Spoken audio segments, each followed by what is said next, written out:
a Marta que tá um saco aí, que fica soltando aquela mangueirinha, né? Que vem da água da rua, por eles, né? Aí tava arrumando de novo, mas a senhora segurou. E o coelhinho tá aqui correndo na bola. Tu já viu o coelho que gosta de ficar com bola? Tu vai ver. Nós descobrimos agora de manhã que gosta de ficar com bola. E agora ela filmando ele com a bola, brincando com a bola. Filmando, assiste.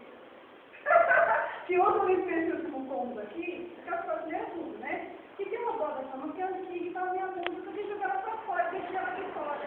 Aí hoje o programa, eu deixei ele um pouquinho, né? Ele não sai daqui de fora essa bola agora. Não quero nem comer agora. Então, é graça. Deixa eu te falar, não chegou as coisas ainda, porque eu não te liguei, tá? Tá demorando, né? Mas fica tranquilo, a gente chegar ao teu. Ela quer que eu vim com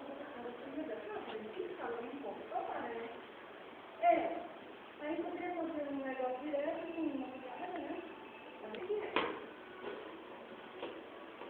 Não, eu quero dinheiro limpo, não quero nada. Eu falei que não faz ela. Aí a mulher falou que não acabou. Eu não sei se configura, então. E a mulher não sei. Ficou mais uma terra. Mas é que envolveu. Por conta dessa história, a pessoa ainda tá 3 anos após que ela morreu. Aí tá com ela, tem mais um de nossa casa. Ela parece que eu vi na minha também, tá? Você viu? Cunhado, que chique. É tipo assim, Deus me deu, não é pra meu cunhado, que coisa. Não. Não é?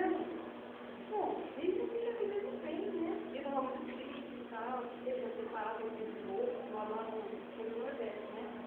Mas ele gosta dessa. Só que ele faz, não tá muito.